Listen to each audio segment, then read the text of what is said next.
I was going crazy around a year ago, calling these reporters, trying to get them to at least hear our perspective, and it's just a waste of time. You fall down such a rabbit hole with this, and it doesn't yield a result. But to your point, if he'll either win or he won't win, and I believe he'll accept the outcome either way. We ought to win big because we know Donald Trump is going to be a big whiner when this thing's over. I mean, this is schoolyard bully stuff. The big bully who is so tough, and then the first time you stand up to him, it's whine, whine, whine, whine, whine. Well, Tim Kaine and Ivanka Trump talking about the coverage of this race. Let's bring in our panel. Steve Hayes, senior writer for the Weekly Standard. Mara Liasson, national political correspondent, National Public Radio. Monica Crowley, editor and columnist for the Washington Times. And Ed O'Keefe, reporter with the Washington Post. Okay, Monica, we look at the average of polls, the recent polls, special report average. It's at Clinton plus 8.6 as you head into this debate. Yeah, the polling has been going in one direction. It's all been trending toward Mrs. Clinton over the last several weeks. And, you know, despite what Donald Trump is saying and what his campaign, I think, maybe believes, all of the polls can't be wrong. So certainly he has taken significant hits over the last couple of weeks. This is his last chance to reset this campaign and try to regain the momentum. He has to make it tonight not about himself. He should avoid talking about himself at all costs, even when he's asked about himself, and make this about the American people and the future of the country, which was the entire rationale for getting into this race to begin with. He knows all that, Steve, right? I mean, he knows all that. Donald Trump is not a dumb man, and he's been advised that many times by very smart people.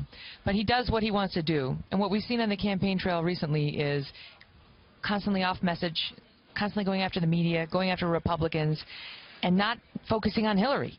Right. So what do you expect he's going to do tonight? Exactly what you just described. I mean, I think there's no question, I mean, having spoken to some people who have been advising him, there's no question that that's what they're emphasizing. I mean, Monica's exactly right. That's what Donald Trump needs to do. And there's so much to be said right now. I mean, there's probably not a better time in recent memory to be making a case on behalf of limited government. When you look at what's happened over the past 8 years, whether you're talking about the failed stimulus and economic stagnation, or you're talking about Obamacare, or you're talking about the Iran deal, this is a great case to make. He's not making it. He's instead going after Paul Ryan, going after Republicans, talking about himself, and he seems totally incapable of just deflecting a question or an attack and turning it back to Hillary Clinton. Although he was better at the second debate than he was at the first debate doing that. We're grading on a curve. All right, Mara, set the table for us.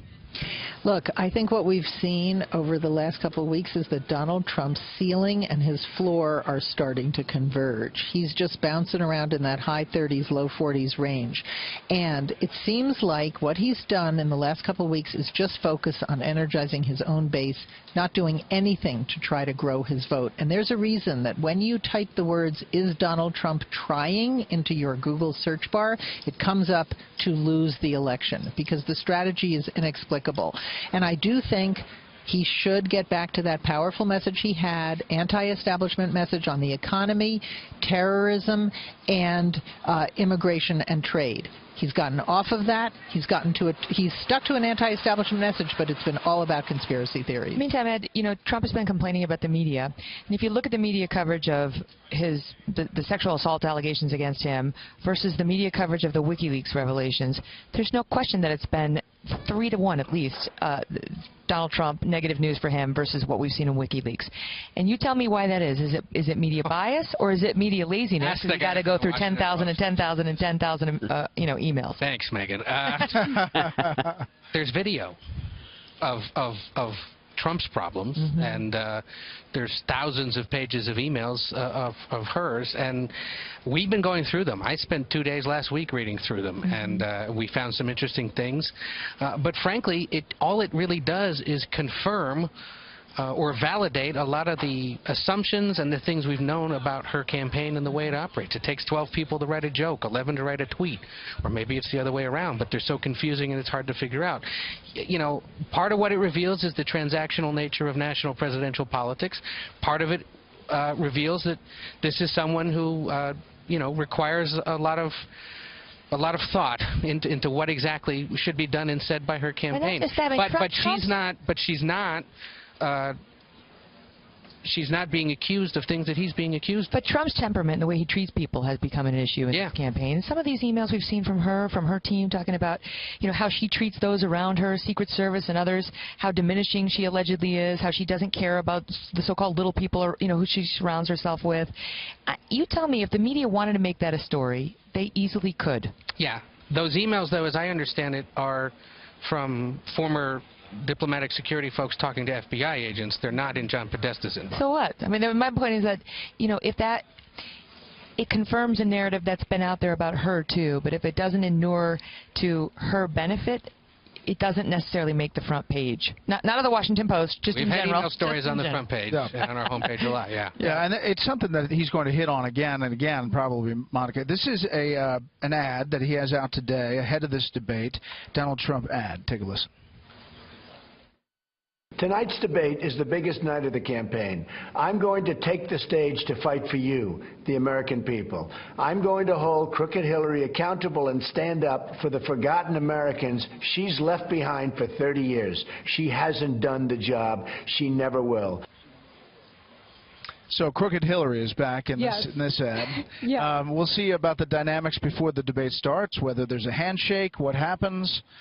Well, it's going to be high drama because, this is his last chance to really reset this campaign. But I think he's got to do a couple of things tonight. As I said, he's got to make this about the American people and the future of the country. Then he's got to point to the wreckage of the Obama-Clinton economy and foreign policy and simply say, we tried it your way. He also has to lay out a positive pro-growth economic agenda and a strong national security agenda.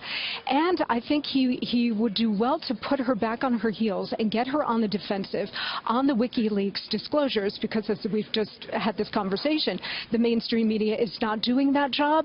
He should talk about the depth of the sordidness and cynicism and corruption that has been exposed by these WikiLeaks. And all he needs is 2 or 3 examples about the media collusion, or the fact that there was collusion to obstruct justice on the Benghazi emails, or the fact that she knew that Saudi Arabia and Qatar were funding ISIS, and yet her foundation, the Clinton Foundation, continued to take tens of millions of dollars from those regimes. All he needs is a couple of bullet points to get her on the defensive, and then I think he'll find an effective opening. How much room does he have to move the numbers, Steve, if he has a stellar performance tonight? I don't think very much. I mean, people are going to look. Let's say he has the best performance. The consensus coming out of this is not only his best performance, but the best performance we've seen in debates this year.